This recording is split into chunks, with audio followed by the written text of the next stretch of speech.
Hey, welcome to the Listen Up Girl podcast, the podcast where I break down LGBTQ plus news that you need to know, the stories that matter, and the receipts on people trying to come for our community. I am your host, Zach Randles-Friedman, and this week did not come to play. We've got history being made at the Met Gala, a Florida man who did something absolutely horrific to a 5-year-old child in the name of homophobia, a young trans man in rural Ohio giving his whole community something to celebrate, and a Christian cell phone company that apparently thinks Jesus would have a content filter. We're getting into all this and so much more. First, the Met Gala. Ariana Rose Phillip makes history. Let's start with something real, beautiful history. At this year's Met Gala, Ariana Rose Phillip made her entrance, and she made it count. She is a quadriplegic cerebral palsy. She is a Black transgender woman, and she just became the first wheelchair user to attend the Met Gala in 78 years. Yes, 78 years. This isn't even her first time breaking barriers. Back in 2018, she became the first Black transgender and physically disabled model to represent by a major agency. She has been doing the work of visibility for years, and now the whole world got to see her on those steps. I know that the Met Gala has its own complicated policies this year, but we'll get to that soon. But I want to sit in this moment first, because a disabled Black trans woman in a wheelchair at one of the most photographed events in the world sends a message to every kid watching who has ever seen someone looks like them. And you belong there, period. Ariana Rose Phillips, we see you and we celebrate you. Also at the Met Gala, if you did not see Madonna's outfit, she stole the show. Her outfit was amazing. She looked beautiful, and she never left, but some people are saying she's back, and I never thought she left. So love you, Madonna. Next, Florida man arrested for child abuse motivated by homophobia. So take a breath, because this next story is deeply upsetting and it needs to be talked about. A 33-year-old man in Florida named Andre Brown Jr. has been arrested for aggravated child abuse after allegedly assaulting a 5-year-old boy because he wanted to, quoting directly here, beat the gay out of him. The child was in his care. He sustained a fractured wrist, bruises, and concussion to his forehead. A fractured wrist on a 5-year-old? This is what homophobia looks like in the real world. It is not abstract. It hurts children, and it's rooted in the exact same rhetoric we fear from politicians and from the far-right media every single day. The idea that being gay is something wrong, something to be beaten out of a person. Andre Brown Jr. is facing aggravated child abuse charges. I hope he is prosecuted to the full extent of the law, and I hope that this little boy gets the love and safety every child deserves. There are some sick fucks in this world. Next, Ohio trans man organizes county's first Pride Festival. Now, let me give you something hopeful, because my heart needs it, and yours probably does too. Meet Jalen Thacker. He's 24. He's a trans man from rural Ohio, and he just organized Adams County's very first Pride Festival happening June 13th. His reason? He remembers what it felt like as a teenager to attend Pride for the first time, to find a space where he was safe and celebrated and seen, and he wanted to give that same experience to the LGBTQ youth in his own community who have never had it. This is what community building looks like. Jalen could have moved to a bigger city and moved on. Instead, he turned around and said, the kids here deserve this too. Adams County, Ohio is getting its first Pride Parade on June 13th. Jalen Thacker, you are doing amazing work for the community, so congratulations. Next, Red Dress Day. It's the National Day of Awareness. So May 5th was Red Dress Day. It was the National Day of Awareness for missing and murdered Indigenous women, girls, and two-spirited people, who are also known as MMIWG2S. The day honors Indigenous women, girls, and two-spirited individuals who have gone missing or been murdered, and whose cases are often too ignored or never solved. The red dress has become the symbol of this movement, representing an absence, a life that should still be here. Two-spirited people hold a sacred place in many Indigenous cultures, and they face disproportionate rates of violence. Their stories are often the least visible of all. On Red Dress Day, we say their names, we honor their lives, and we demand accountability from the systems that have failed. Next, Radiant Mobile, a Christian phone network that blocks LGBTQ plus content.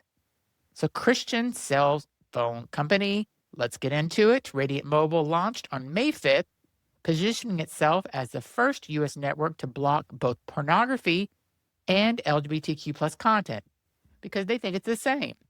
Founder Paul Fisher says the goal is to create a, quote, Jesus-centric environment. Radiant operates as a mobile virtual network operator.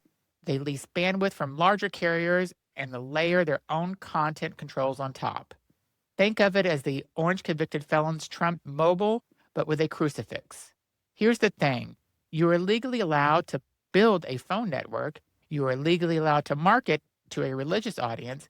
But I want to be clear that what this actually is a product built on the premise that LGBTQ people and LGBTQ existence are equivalent to pornography.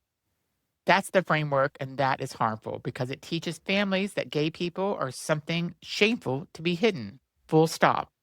I'll also note, I wonder how many stories about Jesus feeding the hungry and welcoming the outcasts made the cut, because that sounds pretty gay to me. Also, if you look at stories in the past, a lot of the people that get caught with children and looking at child porn are from the Christian religion. So let's take that into account as well. They'll get around it. Next, K-1 visas and same-sex couples cut off at the border. This story is heartbreaking and not getting nearly enough attention.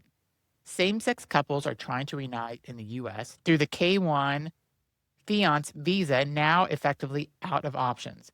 The visa was extended to same-sex partners in 2013, and for many LGBTQ plus couples, especially those where one partner lives in a country that criminalizes being gay, it was one of the only legal pathways to safety. Sweeping travel restrictions introduced in 2026 have paused visa processing for nationals of dozens of countries.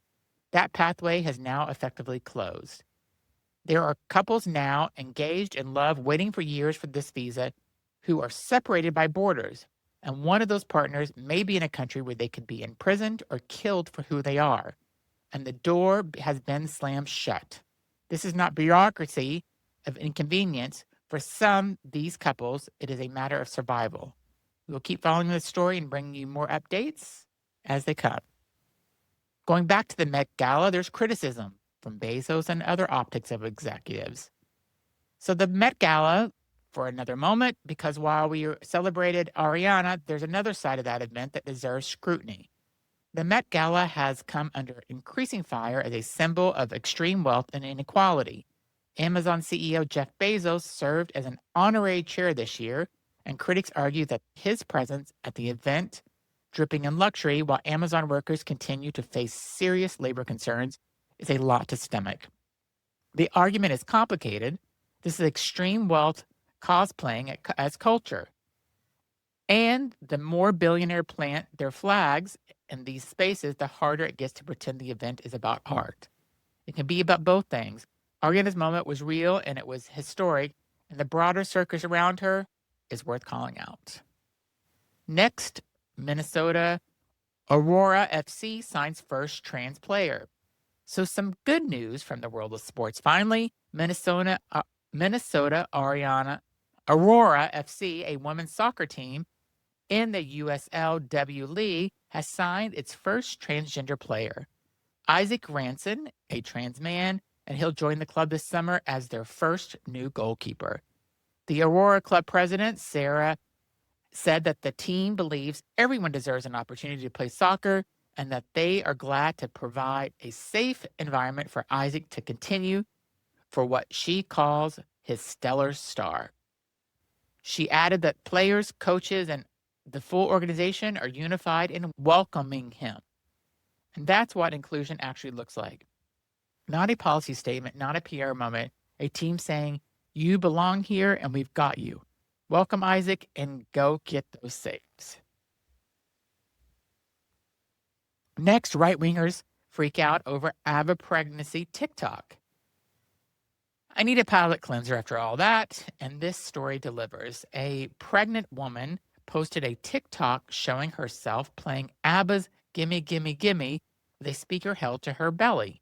The caption read, point of view, You're pregnant with a boy and got to make sure that he turns out a little gay.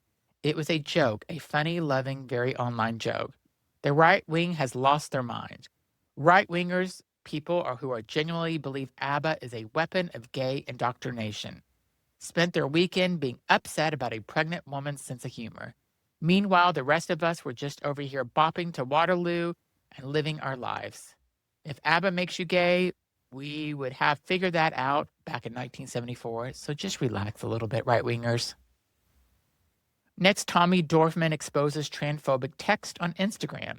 On May 1st, transgender actress Tommy Dorfman shared an Instagram post of transphobic text messages by a man who was seated next to her in first class on a recent flight.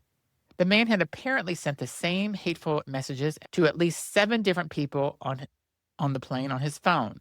Tommy referred to him as the alt-right vampire. I'll let that speak for itself. The messages were vile, the kind of language designed to dehumanize and degrade.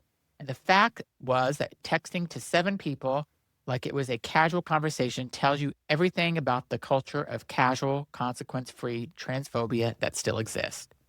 Tommy shared the photos publicly rather than staying silent, and that matters. Naming it, showing it, and refusing to pretend it didn't happen, and that's how we document what trans people face every single day. We see you, Tommy, and we support you. And next, Pete Buttigieg claps back at Sean Duffy over Spirit Airlines. So let's talk about Spirit Airlines, because apparently that is LGBTQ plus news now. And here's why. Spirit Airlines collapsed over the last weekend, canceling thousands of flights, closing its customer service line, and leaving employees stranded. It was a mess. Current Transportation Secretary Sean Duffy, who serves the orange convicted felon, immediately ran to Fox News to blame Pete Buttigieg, Elizabeth Warren, and Joe Biden. Why? Because back in 2022, they spoke out against a proposed Spirit JetBlue merger. The merger was ultimately rejected by a federal judge, not by those 3 people. Pete Buttigieg clapped back, and he was right to it.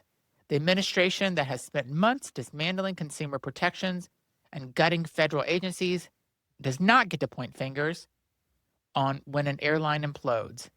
They don't get to rewrite history on live television and expect nobody to notice. Pete noticed, we noticed, and now you know. And let's close with San Antonio becomes the first city to recognize trans history. San Antonio, Texas just became the first city in the United States to officially recognize transgender history. The San Antonio City Council voted to recognize Trans Plus History Week from May 4th through May 10th.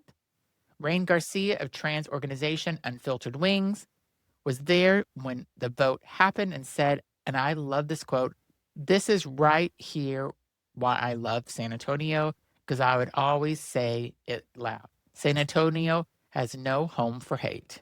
In a state that has been the center of anti-trans legislation for years, Texas of all places, San Antonio City Council looked around that and said, we choose something different. Trans History America, and now officially at least one American city in writing, San Antonio, we see you. That's your news for today. There's a lot happening, some of it heartbreaking, some of it infuriating, and some of it genuinely beautiful. And I think that's kind of the deal that we have right now in this country and in this world as we all hold it together. Thank you so much for being here. If Listen Up Girl means something to you, please subscribe, leave a review, and share this episode with anyone who needs to hear it. You can find us wherever you listen to podcasts, and I'll be back tomorrow with more LGBTQ plus news. Until then, stay loud, stay proud, and continue to listen.